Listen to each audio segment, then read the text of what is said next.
Nagaan Waaqayyo Waaqa jiraataa hunduma keessaniif haa baay'atu. Jaalatamtootaaf kabajamtoota maatii Waaqayyo waldaa Yesuus hunda danda'a jedhu jalatti argamtan, biyya keessa kan jirtan, biyya alaa kan jirtan hunduma keessaniif nagaan Waaqayyo Waaqa jiraataa hunduma keessaniif haa baay'atu. Akkam jirtan nagaadha? Ana obboleessa keessan bira hundumtuu nagaadha. Sagalee Waaqayyo keessaa har'a kan wajjiniin ilaallu seera uumamaa boqonnaa 25 lakkoofsa 27 irra isa jiru wajjiniin dubbisnee Waaqayyoon kadhannee dubbii Waaqayyoo gabaabumatti wajjiniin qoodamna. Akkas jedha: ijoolleen kunis ni guddatan, Esaawun nama akka itti adamsee beeku nama bakkee ooluu ta'e, Yaaqoob garuu nama amal qabeessa qe'ee keessa oolu ture. Yisihaaq wanta inni adamsee fiduu nyaachuun waan itti toluuf Esaawun ni jaallata ture. Ribqaan garuu Yaaqoob ni jaallatte. Gaaf tokko utuu Yaaqoob nyaata tolchuutti jiru Esaawun bakkeedhaa dhufee ol hin gale. Isas ururiin waan dha'eef Esaawun yommus Yaaqoobiin, amma ururiin na dha'eera, nyaata diimaa sana akka nyaadhuuf anaaf kenni jedhe. Kanaafis maqaan isaa Edoom jedhame. Edoom jechuun diimticha jechuudha. Yaaqoob immoo, ati dura hangafummaa kee anatti gurguri kaa jedheen. Esaawunis, anoo amma du'uu ga'ee hangafummaan kun maal anaaf godharee jedheen. Yaaqoob immoo, dura anaaf kakadhu jedhe. Innis in kakateef. Akkasittis hangafummaa isaa Yaaqoobitti ni gurguri. Yommus Yaaqoob buddeenaa fi ittoo misiraa sanaa Esaawuuf ni kenne. Innis nyaatee dhugee ka'ees karaa isaa irra ni bu'e. Esaawun akkasitti hangafummaa isaa itti ni tuffatee jedha. Galanni Waaqayyoodhaaf haa ta'u. Mee Waaqayyoon wajjiniin kadhannee sagalee Waaqayyoo wajjiniin qoodamna. Yaa Waaqayyo abbaa keenya, Waaqa jiraataa, Waaqa hunduma dandeessu, yeroo kana si galateeffanna maqaa gooftaa Yesuus Kiristoosiin. Galanniif ulfinni guddaan siif haa ta'u. Waan nu gargaarteef, waan nu wajjin jirtuuf, yaa Waaqayyo gooftaa, yeroo kana waan nu laatteef maqaan kee bara baraan haa eebbifamu. Gooftaa, fayyinni keenya si'ii, nagaan keenya si'ii, boqonnaan jireenya keenyaa si'ii. Yaa Waaqayyo gooftaa, kanaaf si galateeffannaa. Ati abbaa keenya isa dhugaatii, ati Waaqayyoo keenya isa dhugaatii. Kanaaf galanniif ulfinni guddaan siif haa ta'u. Gooftaa, maqaan kee bara baraan haa eebbifamu. Waanjoo nurraa cabsitee, humna du'aa nurraa cabsitee, yaa Waaqayyo gooftaa, warra jireenyaaf dhaabbatan, warra jireenyaaf ta'an nu goote. Galanni ulfinni bara baraan kan keeti. Ulfaadhu yaa Waaqayyo gooftaa. Inni kanaan mormummoomni hafuura hamaa qilleensarraan kallattii garagaraatiin inni ergame maqaa gooftaa Yesuusiin foon qabeessa keessa taa'ee inni hojjetu maqaa Yesuusiin kan diigame haa ta'u. Qilleensa kanarraa kan diigame haa ta'u. Nagaa keenyarraa, fayyaa keenyarraa, sammuu keenyarraa, laphee keenyarraa, qalbii keenyarraa maqaa gooftaa Yesuus Kiristoosiin nan diigaa kan diigame haa ta'u. Amma yaa Waaqayyo, humni kee, humni waan hunda gochuu danda'u gidduu keenyaa haa deddeebi'u. Waan hundumaa waan gootuuf abbaa keenya si haa galatu. Gooftaa ulfaadhu. Kunoo amma sagalee kee dhaga'uudhaaf jenna. Sagalee kee isa dhageenyu kana ati nuuf eebbisi. Galanni siif haa ta'u. Eebbifame maqaa Yesuusitiin. Egaa mata duree akkas jedhu irrattan dubbadha. Isa darbutti of hin darbin mata duree jedhu irrattan dubbadha. Esaawuu fi Yaaqoob obboloota garaa tokkooti. Garaa haadha isaanii keessa utuu jiranuu wal dhiibuu kan jalqaban. Saba kanarraa kan ka'e Ribqaan gara Waaqayyootti dhiyaattee Waaqayyoon akka jettee gaafatte. Gadaamessa kee keessa hidheen Waaqayyos saba lamatu jira. Gosoonni lamaan kunis immoo walirratti ni ka'u. Inni tokko isa tokkoof ni bitama. Inni hangafaa isa quxisuudhaaf ni bitama hidheen Waaqayyo. Egaa Esaawun nama adamsuu beeku ture. Yaaqoob garuu nama mana haadha isaa keessa jiru, nama mana haadha isaa keessa jiraatu, nama amal toleessa akka ta'e sagaleen Waaqayyoo nutti hima. Galanni Waaqayyoodhaaf haa ta'u. Egaa Esaawuu yoo ilaalle obboloota koo, waan darbutti jireenyi isaa darbatame. gooftaan haa eebbifamu. Egaa gaafa adamsee deebi'u Esaawun gaafa adamsee deebi'u Yaaqoob ittoo hojjeta ture. Waan baay'ee beela'eef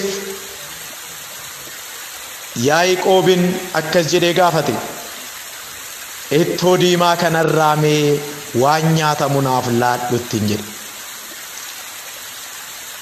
Yaaqoobis akkasittiin jedhe, ani amma isa kana siif laachuudhaaf sirraa hangafummaan barbaada.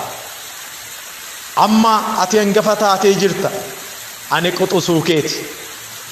Isa kana garuu amma hangafummaa sirraa waanan barbaaduuf hangafummaa naaf laadhu, yoo kana ittoo kana siifan kennaa ittiin jedhe. Esaawunis akkas jedhe, kana booda hangafummaan koo kun maal naaf godharee?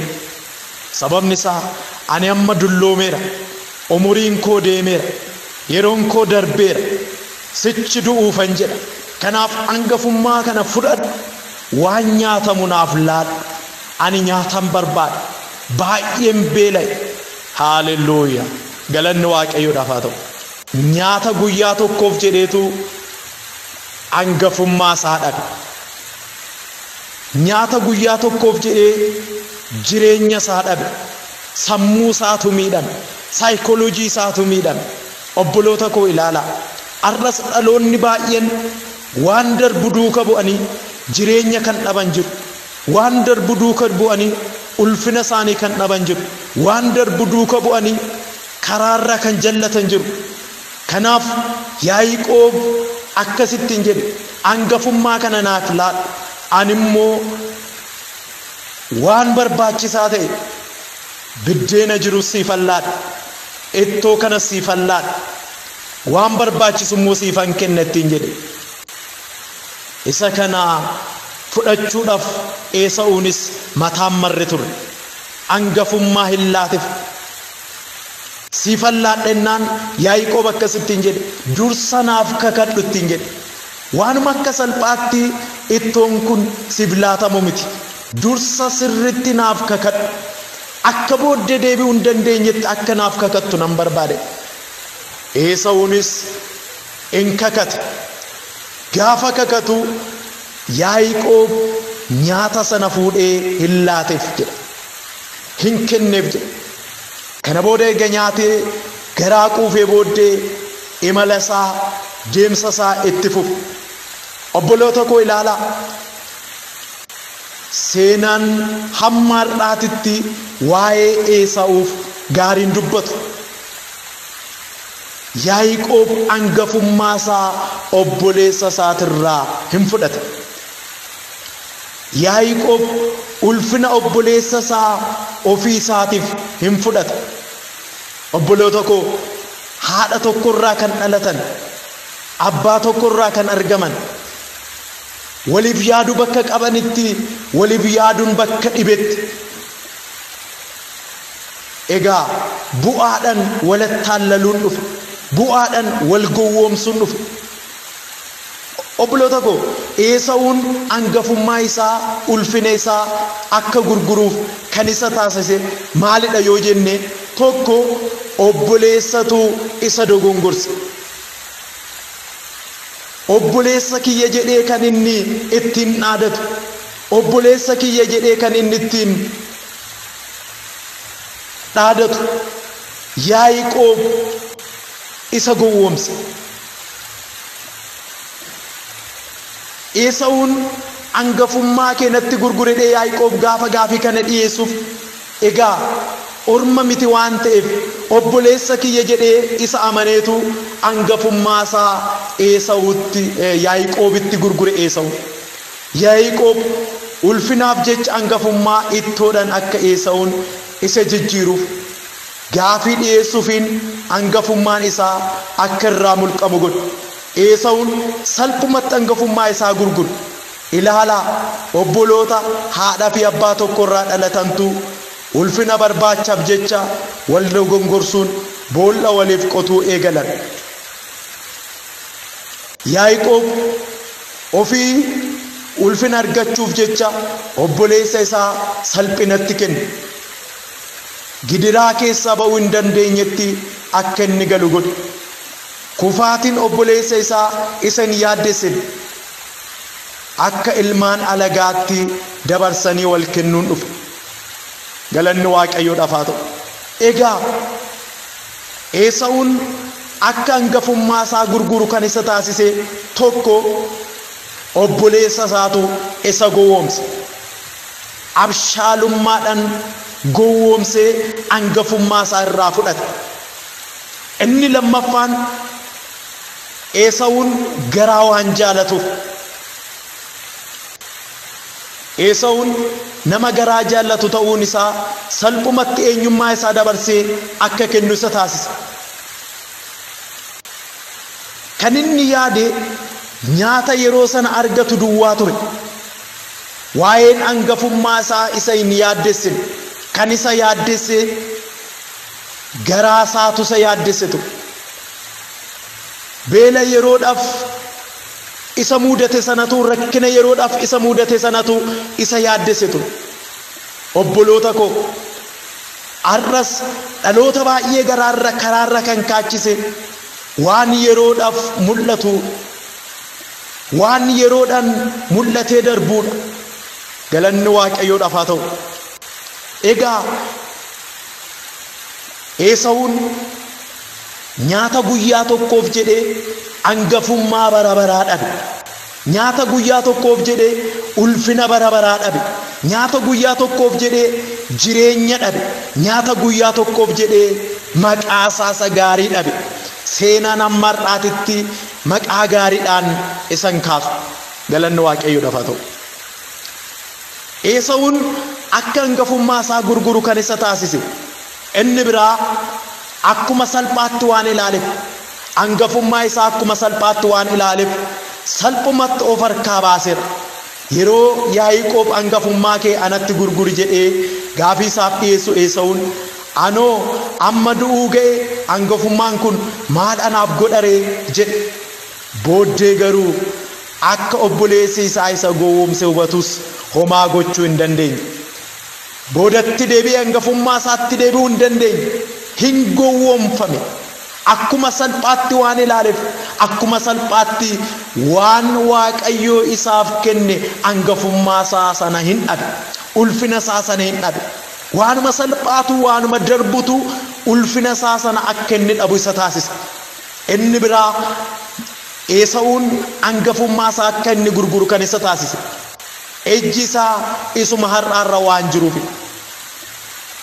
Fuuldura isaa ilaaluu hin dandeenye. Waan boru isa mudatu ilaaluu hin dandeenye. Rakkina boru isa mudatu ilaaluu hin dandeenye. Ulfina boru dhabu sana ilaaluu hin dandeenye. Waan boru isatti dhufu caala rakkina yeroof isa mudatu tu isa mo'ata. Inni ni kufe. Rakkinni ni dhufa, ni darba. Rakkina keessatti rakkina ooluudhaaf jedhee rakkina keessaa ba'uu hin dandeenye keessa of galche. Esaawun garuu garaa quufuu yeroo sanaa ilaalu malee rakkina ulfina isatti bu'uu isaa boruu isa eeggatu herreeguu hin dandeenye. Boruu rakkinni beelaa isa mudate kun akka darbu utuu tilmaameera ta'ee hangafummaa isaa hin gurguru ture. Isa kana hin ilaallen rakkinni har'aa kun akka darbu hin herreegne. Kan inni ilaale har'a yoo nyaadhe kan boruu maal abbaasaa maal na dhibdeedhaan bira darbe. Akkuma salphaatti waan ilaaleef ijji isaa waan har'aarra waan jiruuf, ittoo mul'atu sanarra waan jiruuf, kanaaf ani hangafummaa koos yoon gurgure homaa waa'ee anaaf hin baasu. Inni biraa hangafummaa isaa akka inni gurguru kan isa taasise Esaawun inni biraa hangafummaa isaa waan tuffateef dhumarratti akka jedha hangafummaa isaa hin tuffate. Hangafummaan kennaa Waaqayyo irraa ganama namaaf kennamuudha. Haa ta'u iyyuu malee Esaawun of harkatti tuffatee obboleessa isaa Yaaqoobitti ni gurgure. Kun hundumaa keenyaaf barumsa guddaadha. Kennaa Waaqayyo nuuf kenne of harkatti tuffachuu hin qabnu. Haleluuyaa. galanni waaqayyoodhaaf haa ta'u. Wanti gowwoomsee kennaa waaqayyoo nuuf kenne harka keenya keessaa baasuu barbaadu baay'ee. Obboloota koo kennaan adaraadha, kennaan imaanaadha, kennaan waan waaqayyo nurraa barbaadu. Haleluuyaa. Waaqayyo waanuma nutti kenne nu gaafata. Angafummaan kan Esaawuti malee kan Yaaqoobiin turre. Waaqayyo Yaaqoobin filateera eeyyen. Waaqayyo Yaaqoobin adda baafateera, fo'ateera eeyyen. Garuu angafummaan laanneef ture. Angafummaan kan Esaawut ture. Esaawun garuu angafummaa isaa ofirraa mulqeetu Yaaqoob obboleessa isaatiif hin kenne. Galanni waaqayyoodhaaf haa ta'u. Sababni isaa maalidha? Kennaa waaqayyo isaaf kenne sana akkuma salphaatti waan ilaaleef hin gowwoomfame. Haleluuyaa. Waaqayyo isa sitti kenne sirraa barbaada. Waaqayyo meetii sitti kenne warqee sirraa barbaada. 50 sitti kenne 100 sirraa barbaada. 1000 sitti kenne 5,000 sirraa barbaada. Hammuma sitti kenne waaqayyo kan sirraa barbaada. Galanni waaqayyoodhaaf haa ta'u. Haleluuyaa. Yesuus bara baraan inni jiraatadha. Egaa ayyaana waaqayyo isiniif kenne bu'aadhaaf jettanii akka hin gurgurre. Sagaleen waaqayyo akka jedha macaafni qulqulluun yoo dubbatu horii jaallachuun bu'aa wanti hamaan irraa latuudha. Garmalee horii jaallachuu irraa kan ka'e namoonni baay'een waan hamaa gochuu irraa duubatti hin deebi'an. Dhiiga dhangalaasu, lubbuu balleessu. Haleluuyaa. Ulfina barbaachaaf jedhanii, aangoo barbaachaaf jedhanii dhiiga dhangalaasaa jiru, lubbuu balleessaa jiru, karaarra nama kaachisaa jiru, obboleessa irratti hamaa yaadaa jiru. Kun jal'ina guddaadha. Waaqayyo isa kana hin jaallatu. Waaqayyo isa kana hin jaallatu. Waaqayyo isa kana hin barbaadu. Haleluuyaa. Galanni waaqayyoodhaaf haa ta'u. Qarshiin karaa jal'inaan argamu hiddi isaa badiinsa. Akkuma baay'ee dhala namaaf barbaachisu dhaloota baay'ee karaarraa kan kaachise qarshiin. Haleluuyaa. Hin barbaachisu miti, hin barbaachisa. Garuu karaa jal'inaan kan argamu bu'aan isaa badiinsa ta'a. Firiin isaa badiinsa ta'a. Kanaafidha sagaleen waaqayyoo kan akkas jedhu horii jaallachuun bu'aa wanti hamaan irraa latuudha kan inni jedhu. Kanaaf waaqayyo karaa salphinaarraa akka nuyi imallu hin barbaadu. Karaa badiinsarraa, karaa jal'inaarraa akka nuyi imallu hin barbaadu. Waaqayyo wajjin hin taanan imalli keenya haleluuyaa karaa qaxxaamuraan bu'aa argachuu hin ta'u. Galma jireenyaaf siif hin ta'u. Bu'aa karaa jal'inaatiin barbaaduun galma jireenyaaf siif hin ta'u. Galma kee imala kee irra godhadhu. Galma kee kaayyoo kee irra godhadhu. Galma kee karaa isa waaqayyotti si barbaadu irra godhadhu.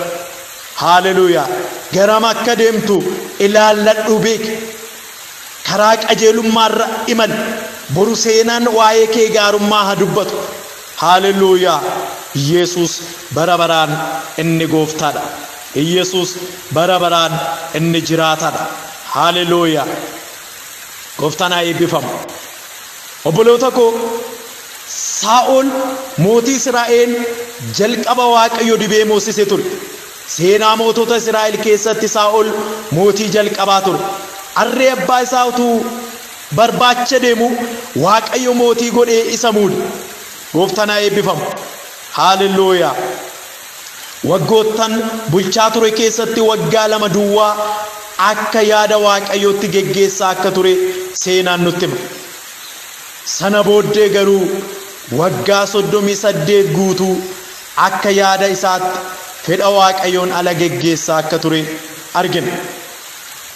Seenaan waa'ee isaaf gaariin dubbatu akkuma Esaawun waan biyya lafaa kanaaf jedheetu angafummaa isaa gurgure. Seenaan isaa seenaa gaarii utuu hin ta'in seenaa hamaa ta'e. Akkasuma immoo Saa'ol waaqayyotu waamichaan ulfinaan isa eegu, kabajaadhaan utuu isa eegu. Yaaqoob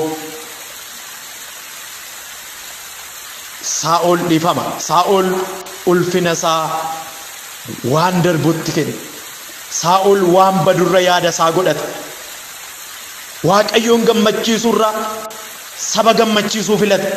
Waaqayyoon gammachiisurra maatii ofii gammachiisuu filate. Waaqayyoon gammachiisurra of gammachiisuu filate. Waaqayyoon gammachiisurra biyya lafaa duuka bu'uu filate. Kanaaf Waaqayyos immoo isa akka tuffate sagaleen Waaqayyoo nutti hima. Gooftaan haa eebbifamu. Macaafa qulqulluu keessatti seenaa gaarii kan galmeessan, seenaa gaarii kan qaban namoota tokko tokko haa ilaalu. Noohin yoo fudhan, Noohi nama Waaqayyoon duratti qajeelaa ta'edha. Hojiin isaa hojii qajeelummaati. Karaa jal'inaarra nama hin buune, nama Waaqayyoon sodaatu, nama daandii Waaqayyoo irra qajeelee adeemu ture. Kanaaf sagaleen Waaqayyoo Noohi nama qajeelaa akka ta'e, nama Waaqayyoon dhugaan ba'ameefidha. Bara dhaloonni karaa irraa jallatanitti Noohi nama Waaqayyoof jiraatu ture. Namoonni daandii Waaqayyoo irraa yeroo itti goranitti Noohi nama qajeelummaadhaan fuula Waaqayyootti deddeebi'u ture. Kanaaf Waaqayyo nama qajeelaa jedhee dhugaa ba'eefira. Qajeelummaan bu'aa amantii isaa Waaqayyo irraa kan namaaf laatamudha. Sababa namni qajeelaa ta'uu isaa irraa kan ka'e firdii bishaan badiinsaa jalaa ofii isaa fi dhaloota isaa wajjiniin maarkabichatti lixan oolchuu danda'eera. Qajeelummaa waan qabuuf fuula Waaqayyootti qajeelummaadhaan waan deddeebi'aa tureef galanni Waaqayyoodhaaf haa ta'u. Ofii isaas oolcheera, saba Waaqayyoos immoo oolcheera. Kanaaf sagaleen Waaqayyoo akkas jedha. Noohi garuu Waaqayyo duratti faara tolaadhaan in ilaalameedha. Seera uumamaa boqonnaa 6:8 irratti yoo ilaalle, icciitiin Waaqayyoon duratti faara tolaadhaan ilaalamuu qajeelummaadhaan fuula isaatti deddeebi'uu keenya. Kanaaf akkas jedha. Noohi dhaloota sanaa keessatti nama qajeelaa, nama balleessaa hin qabnes ture. Inni karaa Waaqayyoo irra deddeebi'uudhaan Waaqayyo wajjiniin jiraate jedha. Lakkoofsa 9 irratti, seera uumamaa boqonnaa 6 lakkoofsa 9 irratti. Dhalootuma cubbuudhaan bade gidduutti nama qajeelaa fi Waaqayyo wajjiniin jiraachuu isaan garaan Waaqayyoo itti boqate. Karaa isaanis Waaqayyo baay'ee itti gammada.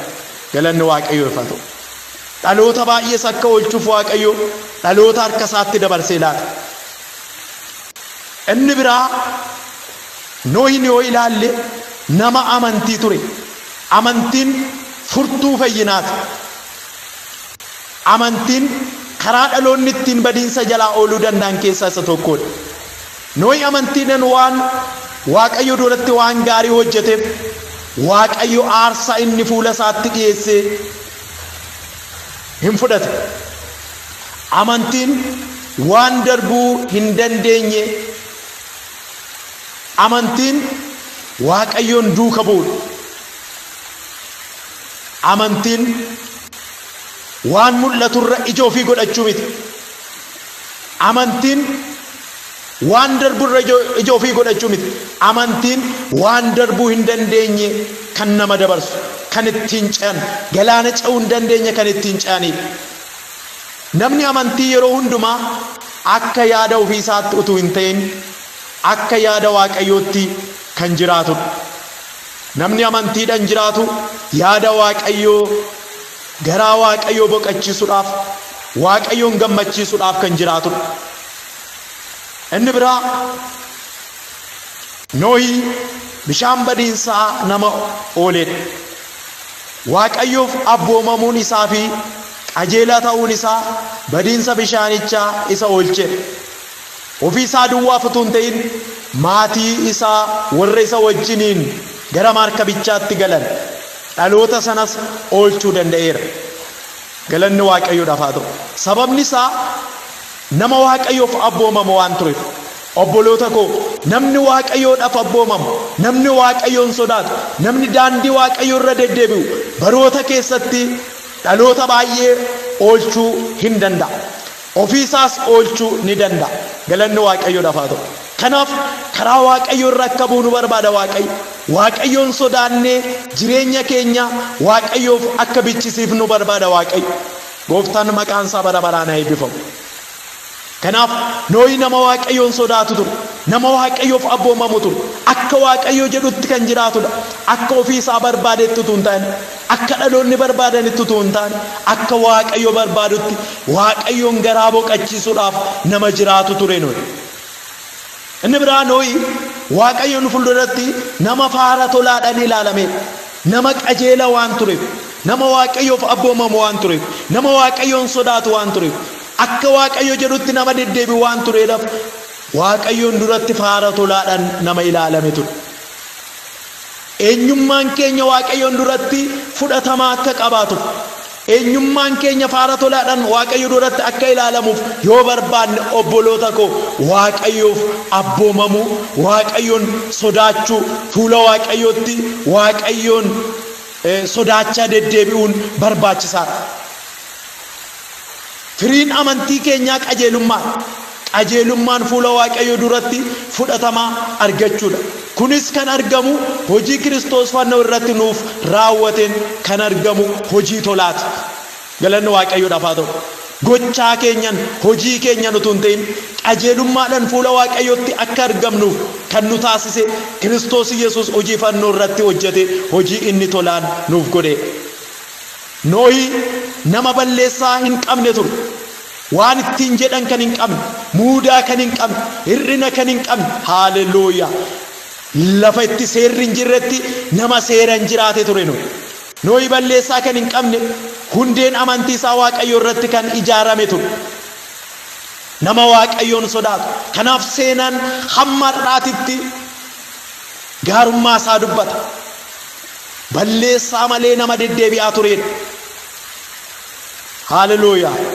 Balleessaa malee deddeebi'uun isaa ofii isaa duwwaa utuu hin taane dhalootaaf balbala fayyinaa ta'e. Namni Waaqayyoof jiraate yeroo kamuu ofirra darbee dhalootaaf bu'aa guddaa ta'uu danda'a. Galanni Waaqayyoodhaaf haa ta'u. Inni biraa Nohi karaa Waaqayyo irra nama deddeebi'u ture. Inni Waaqayyo irra jiraachuun milkaa'ina waan hundumaa caaludha. Karaa Waaqayyo irra jiraachuun milkaa'ina waan hundumaa irra caaludha. Dhaloonni baay'een yeroo itti imala daandii jal'inaa irraa karaa Waaqayyo irraa hin jirre dhiichisaa adeeman, Nohi garuu didee jedhee imala qajeelummaa Waaqayyo wajjiniin eegaluu jalqabe. Seenaan bishaan badiinsaa kan jalqabe Nohi nama qajeelaa ta'uu isaatiin ibsuudhaan. Galanni Waaqayyoodhaaf haa ta'u. Nohi nama Waaqayyoof abboomamu ture, akka Waaqayyo jedhutti nama jiraatu ture. Waaqayyoof abboomamuun isaas immoo Waaqayyoon duratti ayyaana akka inni argatu isa taasisa. Kanaaf seera uumamaa boqonnaa 6:22 irratti akkas jedha. Nohi akkuma Waaqayyo isa abboometti kana hundumaa hojjetee ni raawwate jedha. Akkuma Waaqayyo isa abboometti kana hundumaa hojjetee ni raawwate. Waa'ee abboomamuuf macaafni qulqulluun Saamu'eel isa duraa boqonnaa 15:23 irratti akkas jedha. Abboomamuu diduun hooda sobaati, xiiqeffachuunis jal'ina akka Waaqayyoo tolfamaa waaqeffachuuti. Sababii ati dubbii Waaqayyoo tuffatteef innis akka ati mootii hin taaneef si tuffateera. Saa'ol Waaqayyo Filisxeemota akka balleessuudhaaf isa abboome. Abboommi Waaqayyo isa abboome kana garuu fudhachuu hin dandeenye. Waaqayyo raawwatee Filisxeem keessa waan jiru hundumaa akka balleessuuf, ijoollee isaanii, qabeenya isaanii hunduma akka balleessuuf Waaqayyo abboomee ture. Saa'ol garuu horii coccoomoo ta'e, saawwan coccoomoo ta'e fudhatee gara biyya isaatti hin deebi'e. Waan baay'ee nama dhibu, Waaqayyo gaafa Saamu'eeliin itti ergu akkas jedhe. Ani isaan kanan fuudhee fideef Waaqayyoof aarsaa dhiyeessuuf an fide. Waaqayyo garuu aarsaa akkanaatti hin gammadu. Aarsaan Waaqayyoon garaa isaa ciibsu waaqayyoof abboomamuu keessaa aarsaa argamudha. Utuu waaqayyoof hin abboomamin faarfachuun hin danda'ama. Utuu waaqayyoof hin abboomamin tajaajiluun hin danda'ama. Utuu waaqayyoof hin abboomamin mana waaqayyoo keessa jiraachuun, mana waaqayyoo keessa deddeebi'uun hin danda'ama. Garuu jireenya achi keessa hin jiru obboloota ko. Jireenyi waaqayyoof abboomamuu keessatti argama. Jireenyi waaqayyoon sodaachuu keessatti argama. Dhaloonni waaqayyoon akka sodaatan barbaada waaqayyo. Dhaloonni fuula isaanii gara waaqayyootti akka deebisan barbaada waaqayyo. Arra waaqayyo akka isaaf abboomamu, akka isa sodaan, karaa isaarra akka deemu, daandii isaarra akka deebinu waaqayyo kan nurraa barbaadu. Galanni waaqayyoof haa ta'u. Inni biraa aarsaa garaa waaqayyoo ciibsu nama waaqayyoodhaaf dhiyeesse ture. Nohis iddoo itti waaqayyoof aarsaa dhiyeessu ijaare. Horii qe'ee warra qullaa'ootti ilaalaman hundumaa, horii baalleedhaan ka'an warra qullaa'ootti ilaalaman hundumaa keessas fuudhee iddoo aarsaa sana irratti iddoo aarsaa qalmaa ni dhiyeesse.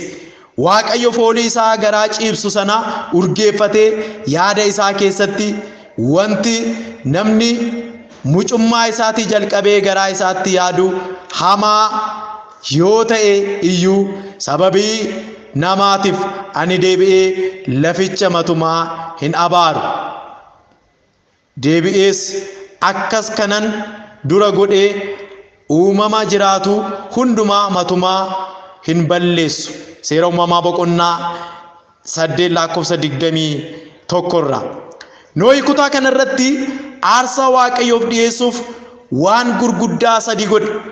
Tokko iddoo aarsaa ijaare. Iddoo waaqeffannaa qopheesse. Lammaffaan warra akka qullaa'ootti ilaalaman filate. Hojii adda baasuu raawwate. Sadaffaan iddoo aarsaa sana irratti aarsaa dhiyeesse. Bakka barbaachisaa ta'etti aarsaa barbaachisaa dhiyeesse. Galanni waaqayyoodhaaf haa ta'u. Egaa isa biraa yoo ilaalle Abrahaamin yoo fudhanne namoota macaafa qulqulluu keessatti seenaan maqaa gaariidhaan isaan waamu. Abrahaamin yoo fudhanne Abrahaam nama amantiiti. Abrahaam nama waaqayyoon amanatee fi abdii isaa godhate ture.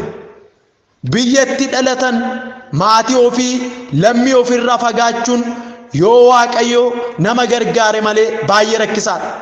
Abrahaam garuu maatii isaa dhiisee, sanyii isaa dhiisee, biyya isaa dhiisee, qabeenya isaa dhiisee waaqayyo akka jedheetti abboomame amantiidhaan yoo ba'u argina. Kanaaf waaqayyos immoo isa eebbise. Dhaloota hundumaaf abbaa akka ta'uuf waaqayyo isa eebbise. Warra sanyii saba waaqayyoo ta'aniif, warra Yihuudootaaf abbaa akka ta'uuf, warra Ormootaaf abbaa akka ta'uuf waaqayyo eebbisee isa kaase. Galanni waaqayyoodhaaf haa ta'u. Abrahaam nama amantii waan tureef. Inni biraa Abrahaam kakuu eebbaa nama qabu ture. Waaqayyo sin eebbisa ittiin jedhe. Sababii keetiif lafti ni eebbifame ittiin jedhe. Galanni waaqayyoodhaaf haa ta'u. Inni sadaffaan waan hundaa nama dhiisee gooftaa duuka bu'e ture. Waan biyya lafaa kana dhiisee nama duuka bu'e. Jireenya isaa hunduma dhiisee nama duuka bu'e. Eenyummaa isaa nama waaqayyo dhabbichisiisee nama tureedha. Galanni waaqayyoodhaaf haa ta'u. Yesus bara baraan jiraata. Kanaaf Abrahaam hamma har'aatti seenan waan gaariidhaan maqaa isaadha. Yesus gooftaadha. Obboloota koo waan darbuuf jennee jireenyi keenya akka hin banne, waan darbutti eenyummaa keenya akka hin dabarsine, isa darbutti of akka hin darbine, akka Esaawun jireenya sabaduuf jedhee eenyummaa isaa dabarsee kenne. Jireenya keenya waan badutti dabarsinee akka kenninu waaqayyoon barbaada. Yeroo kana waaqayyo akka nuun jechaa jira. Waan darbu duukaa yaada keessan hin kaasinaa. Waan darbu duukaa hin hiriirinaa. Waan darbu duukaa hin badinaa. ani waaqayyo waaqa jiraatadha gara kootti akka deebitan nan barbaada dhugaadhaan akkana waaqeffatan nan barbaada dhugaadhaan akkana tajaajiltan nan barbaada dhugaadhaan akka daandii koo irra buutan nan barbaada dhugaadhaan akka daandii koo irra qajeeltan nan barbaada waliin hin makina jireenyi keessan jireenya dhugaa jireenyi keessan jireenya kiristaanummaa dhugaa jireenyi keessan jireenya waaqayyoon fakkaatu jireenya kiristoosin fakkaatu akka ta'u waaqayyo kan barbaadu kan sirraa barbaadu kan narraa barbaadu galanni waaqayyoodhaaf haa ta'u Yaaqoob nama kakuu qabuudha garuu nama waliin makaa jiraachaa ture obboleessa isaa nama acabarbaraa ture obboleessa isaa nama gowwoomsaa ture obboleessa isaa irratti nama hammeenya yaadaa ture obboloota koo haleluuyaa galanni waaqayyoodhaaf haa ta'u waaqayyo akka nuyi waliin maknu barbaadu waaqayyo akka nuyi isaaf adda baanu barbaadu balleessaa malee fuula isaatti akka deddeebinu barbaada obboleessa keenya danquun qabnu karaa ittiin inni darbu qopheessuu fi qabna obboleessa keenya ceesisuu qabna malee obboleessa keenya danquun qabnu obboleessa keenya karaa irratti hambisuun qabnu bu'aadhaaf jennee ulfinaaf jennee obboleessa keenya miidhuun qabnu waan inni keessaa ba'uu hin dandeenye rakkina inni keessaa ba'uu hin dandeenyetti obboleessa keenya darbachuun qabnu waaqayyo maqaan isaa bara baraan haa eebbifamu kanaaf obboloota koo waaqayyo arra akkasunuun jechaa jira isa darbutti of hin darbatinaa nuun jechaa jira gooftaa maqaan isaa eebbifamu haleluuyaa waaqayyoon hin kadhanna waaqayyo sagalee kana akka nu eebbisuuf waaqayyoon hin kadhanna obboloota koo haleluuyaa yaa waaqayyo abbaa keenya maqaa gooftaa Yesuus Kiristoosin yeroo kanatti si galateeffannaa galanni bara baraan siif haa ta'u waan nu gargaarteef waan nu wajjin jirtuuf yaa waaqayyo gooftaa Yesuus maqaan kee bara baraan kan eebbifame haa ta'u waaqayyo ati gaariidha gaarummaan keessa bara baraan jiraata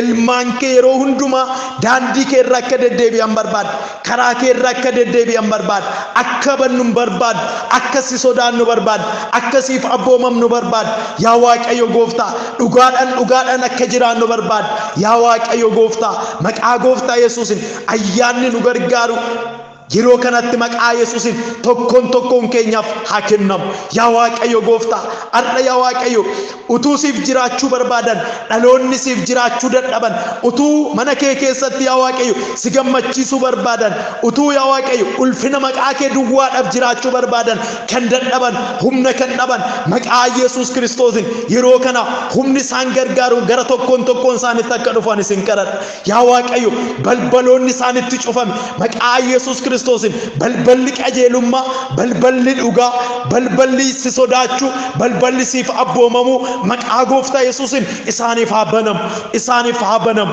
dhaloonni kun yaa waaqayyo gooftaa si sodaachuu akka danda'u maqaa gooftaa Yesuus Kiristoosin humni isaan gargaaru ayyaanni isaan gargaaru irreen isaan gargaaru afurri isaan gargaaru maqaa gooftaa Yesuus Kiristoosin ganama kanatti yaa waaqayyo isaaniif haa laatamu maqaa Yesuus Kiristoosin isaaniif haa laatamu waanjoon jireenya isaan irra jiru kamu maqaa gooftaa Yesuus Kiristoosin kan cabe haa ta'u yaa waaqayyo gooftaa Yesuus Kiristoos ilaa humni isaanin mormuu barbaadu kan dura isaanii dhaabbate nagaa isaaniin kan mormu fayyaa isaaniin kan mormu jireenya isaaniin kan mormu bultoo isaaniin kan mormu ba'uuf galuu isaaniin kan mormu maqaa gooftaa Yesuus Kiristoosin amma nan diigaa kan diigame haa ta'u qilleensa kanarraa Yesuusin kan diigame haa ta'u fayyaa isaaniitirraa nagaa isaaniitirraa bultoo isaaniitirraa Yesuusin kan diigame haa ta'u haleluuyaa maqaa Yesuus Kiristoositiin yaa waaqayyo gooftaa amma nan kadhadha saba kanaaf maqaa Yesuus Kiristoositiin yaa waaqayyo ulfinni kee isaan argatu